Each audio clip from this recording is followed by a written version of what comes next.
Bad boy ng Cebu, yung hamon mo sa akin pagdating mo niya sa Cebu, sige, deal. Papalagal kita. Palag. So una sa mga balitang boxing na ang hamon ni Bad Boy ng Cebu ay tinanggap na ni Ferdinand de la Merced. Nag-ugat ang alitan ng dalawa nang hindi nagustuhan ng Cebu-based content creator ang tila pagpapa-VIP treatment ni Pinoy Looper na eventually nag-rant online nang hindi naasikaso sa isang LGU. Patay idol Bad Boy na anay pinansir si nawa na. Sabi ni kasata di? Imo man ang amigos Bad Boy ng Cebu, mo kailan na tawhana. Oh. Tigna siya, ako'y pustahan ng tawhana. Ikaw, ano, pare? Bad Boy ng Cebu, kita tayo dyan. Ayay! Sa kaugnay na balita ay nagbabala ang dating 3-division champion na si Quadro alas kay Pinoy Looper na huwag nang ituloy ang pakikipaglaban sa Bad Boy ng Cebu.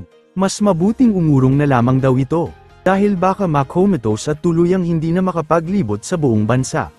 Pwede umatras. Sinahamon mo si Bad Boy. Nako, wag mo nga munin yun. Baka makumatos ka pa nun. Hindi mo pa malakad buong Asia. So kayo kayo mag-away-away. Kayo maggulo-gulo diyan. Alam niyo na yung klima ng panahon natin, nagkagulo na kayo nagkagulo-gulo pa. Kung gusto niyo mag-away, punta kayo dito sa planeta ko. Kahit magdamag kayo, magsuntukan dito, walang problema.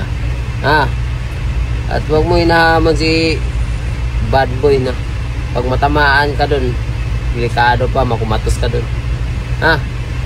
Paalala lang, hindi mo malakad buong Asia dito sa Pilipinas kung pag malaban ka ka Bad Boy, nako. Pero alam ko marami ka resistensya, kaya may possibility talaga na mananalo ka ka Bad Boy. So good luck sa inyo lahat. Bad Boy, boy, bro, pare, mag-iingat ka dyan. Nilalakad buong kalawakan yan.